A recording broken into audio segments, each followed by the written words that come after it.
రాజకీయాల్లో 10 మందిని ఉపయోగించుకొని ఎదిగే నాయకులను ఎంతో మందిని చూశాం. కానీ 10 మంది ఎదుగుదల కోసం పనిచేసి వందలాది మందిని నాయకులుగా తీర్చిదిద్దిన అరుదైన రాజకీయ నాయకులు నాగబాబు. తన 15 ఏళ్ల రాజకీయ ప్రస్థానంలో చాలా మంది ఎమ్మెల్యేలుగా, ఎంపీలుగా, మంత్రులుగా ఇంకెన్నో పదవుల్లో ఎదగడానికి ప్రత్యక్షంగా పరోక్షంగా సహకరించారు. 35 ఏళ్ల సినీ ప్రస్థానంలో అనేక మంది నటులుగా, దర్శకులుగా, సంగీత దర్శకులుగా, కథా రచయితలుగా, పాటల రచయితలుగా, సాంకేతిక నిపుణులుగా గొప్ప స్థానాల్లో ఎదగడానికి దోహదపడ్డారు.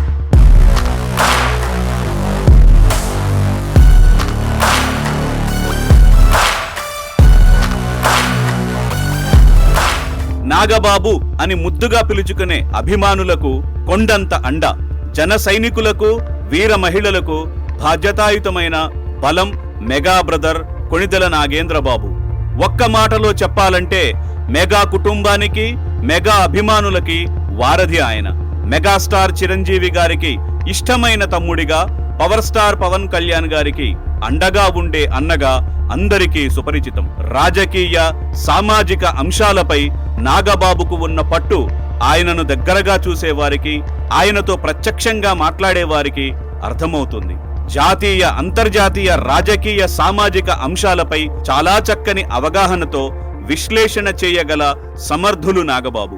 అటు సినీ పరిశ్రమలో కార్మికుడిగా, ఇటు రాజకీయ వేదికలపై కార్యకర్తగా పని చేయడమే తప్ప ఎక్కడా అనవసరమైన హడావుడి చేయరు. న్యాయ విద్యను అభ్యసించిన నాగబాబు తన సినీ ప్రస్థానంలో 100కు పైగా తెలుగు, తమిళ, కన్నడ సినిమాల్లో హీరోగా, ప్రతినాయకుడిగా, సహాయ నటుడిగా విభిన్న పాత్రల్లో నటించారు.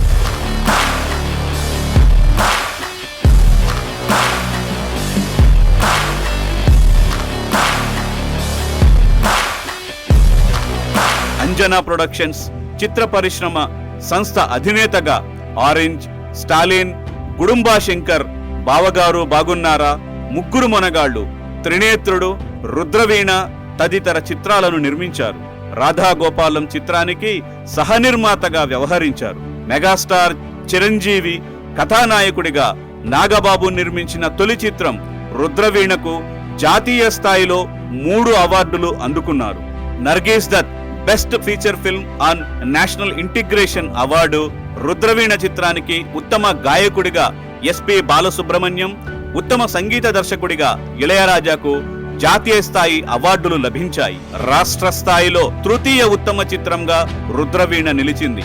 ఉత్తమ ఆడియోగ్రఫీ అవార్డు సైతం అందుకున్నారు. నాగబాబు 2008లో నిర్మించిన స్టాలిన్ చిత్రానికి నంది స్పెషల్ జ్యూరీ పురస్కారం లభించింది. నాగబాబు స్వంత బ్యానర్ ద్వారా ఎందరో నూతన నటీనటులకు, సాంకేతిక నిపుణులకు అవకాశాలు కల్పిస్తున్నారు.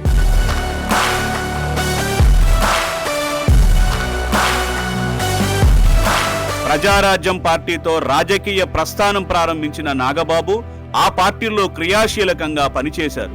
పవన్ కళ్యాణ్ జనసేన పార్టీ ప్రారంభించిన కొద్ది రోజులకు జనసేన సభ్యత్వం తీసుకుని పార్టీ బలోపేతానికి కృషి చేస్తూ వస్తున్నారు.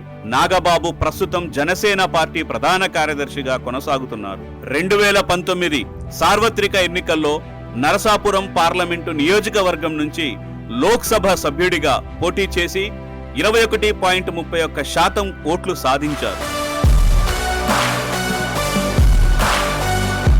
2024 సార్వత్రిక ఎన్నికల్లో ఆంధ్రప్రదేశ్ రాష్ట్రంలో ఎన్డీఏ కూటమి అధికారంలోకి రావడానికి నాగబాబు విశేషమైన కృషి చేశారు. ఆ ఎన్నికల్లో అనకాపల్లి పార్లమెంటు నియోజకవర్గం నుంచి లోక్సభ సభ్యుడిగా పోటీ చేసేందుకు సిద్ధమై అనకాపల్లి పార్లమెంటు నియోజకవర్గంలో కొంతకాలం పనిచేశారు. ఎన్డీఏ కూటమి పొత్తులో భాగంగా కూటమి ప్రయోజనం కోసం అనకాపల్లి పార్లమెంటు సీటు బీజేపీ అభ్యర్థికి కేటాయించడం కోసం నాగబాబును విరమించుకోవాలని పవన్ కళ్యాణ్ సూచన మేరకు ఆ సీటును త్యాగం చేశారు. పవన్ కళ్యాణ్ నియోజకవర్గం పిఠాపురం ఎన్నికల్లో నాగబాబు కీలక భూమిక పోషించారు. 2024 సార్వత్రిక ఎన్నికల్లో భారత ప్రధాని నరేంద్ర మోదీ కేంద్ర మంత్రులతో, బీజేపీ, తెలుగుదేశం పార్టీ ముఖ్య నాయకులతో కలిసి ర్యాలీలు నిర్వహించారు. ప్రచార సభల్లో పాల్గొని ప్రత్యేక ఆకర్షణగా నిలిచారు. జనసేన జనసేన సేన సేన రాసైనిక కదలి రాసైనిక. చిత్ర పరిశ్రమలో రాజకీయాల్లో క్రియాశీలకంగా వ్యవహరిస్తూ సామాజిక అంశాలపై ఎప్పటికప్పుడు స్పందిస్తూ విశ్లేషణలు చేస్తుంటారు. పార్టీ కార్యక్రమాల్లో చురుగ్గా పాల్గొంటూ నాయకులకు కార్యకర్తలకు వెన్నుదన్నుగా నిలుస్తున్నారు. సామాజిక సేవా కార్యక్రమాలు తనదైన శైలిలో చేపడుతూ చెప్పలేనన్ని గుప్తదానాలు చేస్తూ ఉంటారు నాగబాబు.